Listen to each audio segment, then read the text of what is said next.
At Thanksgiving, my dad sneered. Still the family disappointment, huh? My mom didn't defend me, just smiled. I took a final bite of pie and left. 2 weeks later, my brother called. Why did my rent bounce? I said, maybe the disappointment's finally pulling back. Then my brother got angry and... Thanksgiving at my parents' house has always been a bit of a circus. Not the fun kind either, more like a sad, traveling one with 3 animals and a broken tent. But every year I go, hoping it'll be different. Maybe someone will ask about my job without twisting it into a jab. Maybe someone will remember that I actually exist outside of family group texts and emergencies. I guess I still held out some pathetic little hope. The day started off deceptively normal. The house smelled like burnt rolls and too much cinnamon. My mom had already opened the wine, which meant she was about 2 glasses in and coasting on autopilot. My dad was in the living room, watching the game and yelling at the TV like the quarterback could hear him. Josh and Rachel arrived late, as usual. They came through the door with a store-bought pie and Levi on Josh's shoulders, like they were some quirky young family in a holiday commercial. My mom made this huge deal about the pie, even though she had specifically asked me to bring dessert. She barely glanced at the box I handed her, cheesecake from a bakery that people wait in line for. It just sat on the counter untouched while everyone raved about Josh's dried-out pumpkin thing like it was some sacred offering. Josh had always been the golden boy. Failed 2 majors in college, dropped out, got a job at some logistics warehouse through a friend of my dad's, married a woman who treats everyone like they're standing in her sunbeam, and somehow still ended up the success story. I, on the other hand, make over 6 figures working remotely in a job I actually enjoy, travel a few times a year, have no debt, and apparently, I'm the one they whisper about. Dinner was typical. Tense in the way that only family dinners can be, where everyone acts polite, but the air is packed with unspoken things. I mostly listened. They asked nothing about my life, even though I'd just gotten back from Spain the week before. At one point, I mentioned it casually, and Rachel tilted her head like I'd said I joined a cult. Must be nice, she said. Just traveling all the time, not worrying about anyone but yourself. Josh laughed, and that was enough to derail the rest of the meal. The food wasn't even good. Turkey dry, stuffing bland, gravy lumpy. But I ate anyway, because I knew if I didn't, they'd say I was being dramatic. I sat through it, right until dessert. My cheesecake still unopened. Everyone going in on the store-bought pie like it was gourmet. Then came the moment. I had just taken a final bite, just savoring it quietly, when my dad, without warning, looked at me and said, "Still the family disappointment, huh?" He didn't say it with any heat. No punch. Just flat, like he was stating a fact. My fork stopped halfway down. I looked around the table. No one flinched. My mom. Smiling. That weird smile she puts on when she doesn't want to admit something's wrong. Rachel was pretending Levi had said something funny, even though he was just chewing. Josh was already on to his second slice like the comment hadn't happened. I didn't say anything. Just stood up, grabbed my jacket off the back of the chair, and walked out. I didn't even slam the door. Didn't need to. The silence behind me said enough. No one followed me. No one called out. I got in my car and drove back to my apartment, where I finally opened the cheesecake and had a proper dessert. That night, I didn't sleep much. Not because I was angry, that part passed fast, but because I realized something I should have seen years ago. They didn't respect me. Not even a little. I was useful, sure. I helped Josh get the apartment he lived in. I kept my distance when they needed space. I never asked for help or brought drama. But they didn't care. And that night, I decided I was done playing the role they'd written for me. 2 weeks later, the phone rang. Josh. First time since Thanksgiving. Why did my rent bounce? I let the silence hang for a second before answering. Maybe the disappointment's finally pulling back. He didn't laugh. Didn't say anything at first. Then his voice got louder. You serious right now? Dead serious. Then he got angry. Like really angry. He didn't even try to hide the anger in his voice. The second I said the words, maybe the disappointment's finally pulling back. There was this pause, just a few seconds of silence that told me he got it. Then he lost it. What the hell does that mean? I didn't answer right away. I think I just let the quiet hang there on purpose. He kept going, his voice getting sharper. Accused me of being cold, arrogant, selfish, said I'd changed. Like that was a bad thing. I let him go off for a while. He talked about Levi. About how Rachel's hours got cut. About how the bills were piling up. And then he threw the word family at me like a knife. We're family, Nate. You don't do this to family. That's when I told him. Starting next month, rent's going up to $1,500. Silence again. Then a small, sarcastic laugh from his end. You serious? Dead serious. I reminded him that the place was fully renovated. In this city, $1,500 is still below market for a 2-bedroom in that building. I'd just been giving him a break for way too long. A break? You call that a break? You've been paying $500 a month for 4 years, Josh. That's not a break. That's practically a gift. You couldn't get a shared basement room for that in this zip code. He said I was screwing over a family with a kid. Said he thought I had a heart. Then he hung up. A few hours later, Rachel texted me. A wall of messages. All emotional, full of guilt-tripping stuff like, Levi doesn't deserve this. I thought you loved your nephew. We'll end up homeless if you keep pushing. Then she added something at the end that stuck with me. You wouldn't be making this change if we were your family. That was the moment I stopped second-guessing anything. I didn't reply. I didn't call back.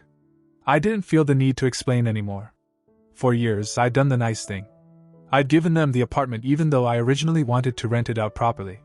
They'd begged me not to go public with it. Said it'd be just until they got on their feet. That was 4 years ago. 3 days later, Josh showed up at my door. No warning. No heads up. Just pounding like he owned the building. I opened it slowly, and there he was, red-faced and breathing heavy. You're actually doing this? You're raising rent 3 times over just like that? It was more than 3 times, actually. But I didn't say that. I just asked him calmly what he thought was fair. Fair? We have a child. You knew we were barely making it. And you decide to pull the rug out from under us? You disgust me. I told him again, $1,500. Or find somewhere else. He scoffed. Said I had no idea what real life was like. That my little remote job and vacation lifestyle didn't make me better than anyone. Then he made the mistake. He said, you wouldn't survive a month if you didn't have that damn salary. You think it makes you special? You've always been a joke. So I looked him dead in the eye and said, new rent's $2,500. His jaw actually dropped. He laughed, like I was bluffing. But I wasn't. He stormed out, muttering something about lawyers. But there was no lease. It was all verbal. I'd left it loose on purpose, trusting them like an idiot.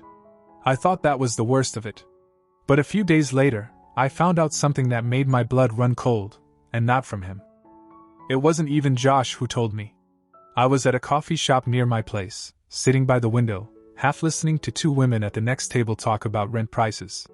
One of them mentioned the building where Josh lived, my building. I wasn't really paying attention until she said something that made my ears perk up. Apparently, she had just heard a unit in the same complex, and said it was going for $3,400 a month. She was floored that someone in her building was renting the exact same layout for $500. Her friend laughed and said, yeah, that's the guy who's got some kind of deal with the owner. I heard from his wife that the brother's rich and stupid, just gives them the place out of guilt. I froze. I leaned over and asked, sorry, did you say Rachel? They looked surprised. One of them nodded.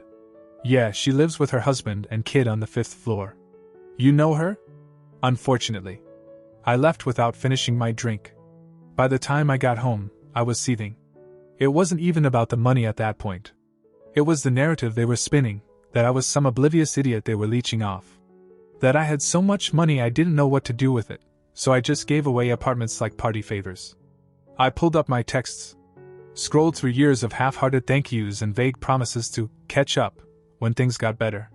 I thought about all the times I'd been told to wait, that they were almost stable, that next year would be different. And now this? Rachel going around bragging about their secret deal like I was some clueless ATM? I hadn't even told anyone else in my life what they were paying. Not because I was ashamed, but because I genuinely didn't want them to feel embarrassed. I kept it quiet to protect their pride. And they used it to feed their own story. I sent Josh a single text. You've got 2 weeks to move out. That's the end of it. He called immediately. I let it ring out. Then he called again. And again. Finally, I picked up. What the hell are you talking about? You heard me. You're evicting us? There's no lease. You're not a tenant. You're a guest. And guests don't talk behind the backs of the people giving them shelter. He started shouting again. Said I was overreacting. Said it was just a joke, that Rachel didn't mean anything by it. He actually tried to blame the woman from the cafe, like I should be mad at her for eavesdropping instead of mad at them for lying. You've got 2 weeks, I repeated. Rachel showed up the next day. She didn't even knock. Just stood outside my door and buzzed until I opened. She launched right into it, crying, pleading, saying she didn't mean for it to come out that way. Said it was taken out of context. I asked her one question. Did you or did you not tell people I was giving you the place because I'm rich and stupid? She didn't answer. Just stood there looking cornered. Josh pulled up minutes later. Told her to get in the car. He didn't even look at me when they drove off. Later that night, I got a call from my mom. And that's when I realized just how deep this went. When my mom called, I almost didn't pick up. But curiosity got the better of me. She started soft, like nothing had happened. Asked how I was, mentioned something about a new casserole she was trying. Then, after a short pause, she slid into it. Josh told us you're kicking them out. Is that true? I said it was. Nathan, you can't just throw a family with a child out on the street. You have to be reasonable. I didn't say anything at first. Then I asked her how much she thought rent goes for in that building.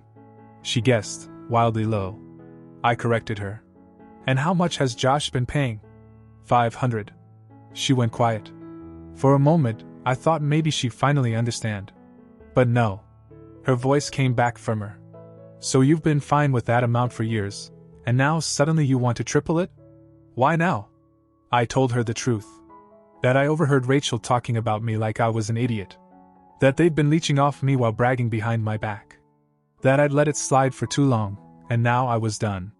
She didn't take it well. That's family talk, Nathan. We all say things we don't mean. You can't let one slip-up ruin everything. It wasn't one slip-up, I said. She tried to guilt-trip me for another 5 minutes. Told me I was being vindictive. Told me Josh had been going through a lot. That Rachel's just emotional. Then she said something that made my stomach turn. Your father and I think it might be best if you reconsider. Maybe let them stay. At least until spring. I asked her why she was involving Dad in this, and she told me something I didn't expect. He co-signed the original loan for that apartment, didn't he? I felt my heart stop for a second. No, he didn't. I paid the down payment myself. I got the mortgage myself. I signed every paper. I told them about it the day I closed. Are you serious right now? She hesitated. Well, he always felt like he should have had some say in what happened to it. He helped you with advice and support when you were looking. So now they were just making stuff up. After that call, I got another, this time from my uncle. Then my cousin. Then even a neighbor I hadn't heard from in years who apparently got looped in by Rachel. Each one of them had some version of the same message. Don't make waves. Don't cause trouble. It's just money. Let it go. It was surreal. Like I was being gaslit by a whole network of people who had never paid a cent toward that apartment, never helped me scrape together the down payment, never once asked if I was okay. And then something even weirder happened. I got a message from my old friend Cam. We hadn't talked in months. But he sent me a screenshot. Rachel had posted a long, vague status on Facebook. One of those passive-aggressive paragraphs about being betrayed by someone who was supposed to protect us. And how blood doesn't always mean loyalty. Tons of sympathy comments underneath. People offering her spare rooms. Asking if Levi was okay. In the replies, she hinted that they were being forced out by someone. Jealous of our happiness. Jealous. That's when I snapped. I pulled out my laptop and logged into the building's portal. I drafted an official notice of eviction. 2 weeks. Hand-delivered it the next morning. Didn't say a word. Josh wasn't home. Rachel answered the door in sweats, holding Levi. She took the paper without looking at it. I turned to leave, but she said something under her breath. You'll regret this. I stopped, looked over my shoulder. Will I? 2 days later, I got a letter in the mail. Handwritten. No return address. Inside was a photo of the apartment door, the one I owned, with the word thief scratched into it with something sharp. And just like that, this stopped being about rent. I stared at the photo for a long time. Not because I was shocked, I wasn't, but because it confirmed something I'd quietly suspected. They weren't just angry. They wanted a war. The word thief was gouged right into the wood, right below the peephole. Deep. Aggressive. Definitely not done with a key or coin. Probably something sharper. The weird part? No one had reported it. Not the neighbors, not the building management. I called the front office, and the girl on the line said no one had mentioned any damage to Unit 5D. I knew why. Josh had probably done it himself, or let it happen, and told Levi not to say a word. That kid was 5. Not stupid, but easily coached. That night I drove over. Just parked outside the building for an hour. Didn't go in. Just waited. Rachel left with Levi, headed toward her car. She didn't see me. 10 minutes later, Josh walked out with a trash bag. I got out of my car and followed. He jumped when he saw me. Probably thought I was going to swing. I held up the photo. Want to explain this? He didn't even pretend to be surprised. Guess you got what you wanted. What I wanted? You think you're the victim here, Nate? You think because you make a little money and let us live in that shoebox, you get to control our lives? I told him he had 2 days left to get out. And now he had the added bonus of paying for a new door. He laughed. Good luck proving I did anything. Didn't need to. Management had just installed new hallway cameras 2 weeks earlier. They weren't fully functional yet, but he didn't know that. His smirk faltered a bit. I turned and walked back to my car, but not before adding something. New couples already signed. They move in on the 15th. $3,000 a month. No headaches. He didn't say anything. 2 days later, he and Rachel still hadn't moved out. No boxes in the hallway, no movers. Just silence. I filed the official eviction with the city. They had 7 days after that before law enforcement could be brought in. My lawyer walked me through the process. I was covered. No lease. No formal tenant rights. They were guests. And now they were about to be guests with nowhere to go. That same evening, I got a text from my mom. Please don't do this. They're packing. They'll go. Just give them more time. I didn't reply. Then she added something weird. Your father says you might need to be careful. Josh is not handling this well. 2 hours later, I heard a noise outside my apartment. Not in the hallway, right outside my window. I live on the 3rd floor. There's a fire escape. Someone was on it. I grabbed my phone and turned off the lights. Quietly stepped into the kitchen and peeked through the blinds. There was a shadow moving. A shape crouched by the window. I opened the window fast and yelled, loud. The shape jolted and scrambled back down the ladder. I didn't see the face. But I knew. The next morning, I filed a police report. Gave them the photo of the door. Described the figure. Didn't accuse anyone outright. Didn't need to. But I did CC Josh on the email. That night, the movers showed up. Boxes. Noise. Levi crying. Rachel barking orders. Josh not speaking. They cleared out by midnight. Next morning, I went over with the keys and walked through the place. It was trashed. Scuff marks on the walls. Cupboards left open. Carpet ripped in one corner. Levi's handprints on the sliding glass door, smeared with peanut butter. They didn't leave a note. Just a single receipt on the kitchen counter, from a hardware store. One item purchased, wood carving tool. After the walkthrough, I didn't even get angry. Just stood there for a few minutes, staring at the wreckage. There was something almost poetic about it, the way they left it all behind, like a child smashing a toy they didn't want anyone else to have. The receipt was still on the counter, tucked under the switch for the kitchen light. One item. Wood carving tool. Paid in cash. It was petty. But I kept it. I emailed the photo of the damaged door to my building manager. He responded within the hour, already approved a contractor to replace it. I paid out of pocket, $900, but I wasn't worried. I'd get that money back, one way or another. Maybe not legally. But one way or another. The new tenants moved in 4 days later. A couple from out of state, young, polite, enthusiastic. They saw the place for what it was, renovated, spacious, priced fairly. They signed for $3,000 without blinking. First and last month's rent wired before I handed over the keys. I gave them a bottle of wine as a welcome gift. They texted a thank you photo with a smiling selfie by the window Josh had once taped a blanket over. The place felt clean again. Not just physically, the air, the walls, the space. Like the weight had been lifted off the whole building. I figured it was over.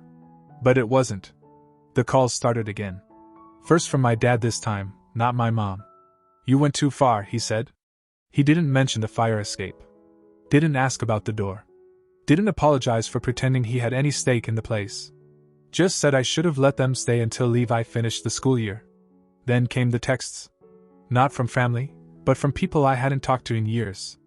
A guy I worked with in college. Someone I knew from church growing up. Even a girl I'd gone on 2 dates with 5 years ago. All saying the same kind of thing, that I was cold, heartless, selfish. Rachel had been busy. Turns out, she'd written a long post online. Not just Facebook this time. Reddit. Instagram. A few local forums. Tagged it all with phrases like family betrayal, unjust eviction, and greedy landlord brother. Left out the rent amount. Left out the fact that there was never a lease. Left out the part where her husband possibly climbed a fire escape to threaten me in my sleep. But she posted Levi's picture. Said he cried every night. Said he asked why Uncle Nathan didn't love them anymore. It almost worked. For a second, it almost got to me. But then I remembered what I'd overheard in that cafe. Rich and stupid. Jealous of our happiness. Thief. No. I didn't owe them anything. A few days after the new tenants moved in, I ran into Rachel at the grocery store. She was pushing a cart full of frozen meals and holding Levi's hand. He waved at me. I waved back. She didn't say a word. Just stared at me like I was some stranger who'd keyed her car in a parking lot. Then she said quietly, "You sleep okay now?" I smiled. Better than ever. They're living with my parents now. Word is they're trying to save for a new place, but Rachel's still only working part-time, and Josh? He started some kind of side hustle flipping sneakers. It's not going well. I haven't spoken to them since. I won't. But every month, I get that $3,000 like clockwork. Direct deposit. Clean. No guilt. No drama. And every time I log in and see it there, I think to myself. Still the family disappointment, huh? It's strange how quiet things get once the noise is gone. 6 months without a single text from Josh or Rachel. No late-night phone calls. No snide comments. No passive-aggressive Facebook posts with captions like, "Some people only love you when you're useful." That one stayed up for 2 months before she finally took it down. The new tenants are doing great. They're this young couple from Colorado who moved out here for work. Super polite, always pay early, even sent me a thank you gift basket in December, full of wine, snacks, and a handwritten card saying, "Thanks for giving us a fresh start." They also got someone to finally fix the balcony lights Josh kept saying were not his problem. The apartment feels like it's finally alive again. It has plants now. Art on the walls. There's this bright yellow doormat that says "Come back with tacos," something Rachel would have called tacky. I smiled the first time I saw it. As for Josh and Rachel, I haven't heard a word. But I know they're still staying with my parents. One of my cousins mentioned it at a birthday party. Said Josh had a new hustle flipping sneakers online and Rachel was working part-time at a dental office reception desk. Not sure how that's going, but they've applied for 2 rentals and been denied from both. Credit score issues, apparently. My mom hasn't called since January. My dad reached out once, in February, to ask if I'd consider a short phone call with Josh to talk things through. I ignored it. There's nothing left to talk through. But then, something happened last week. I checked my mailbox expecting bills and flyers, the usual, and instead found a thick envelope with a familiar messy handwriting on the front. No return address. Inside was a folded sheet of white paper and a drawing in crayon. The drawing was a rough sketch, a tall building, a small stick figure with a beard, another smaller one holding its hand.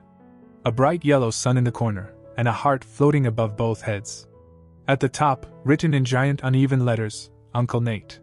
No letter. No explanation. Just that. It was from Levi. No question. I stood there holding it for a long time. It caught me off guard, more than anything else had.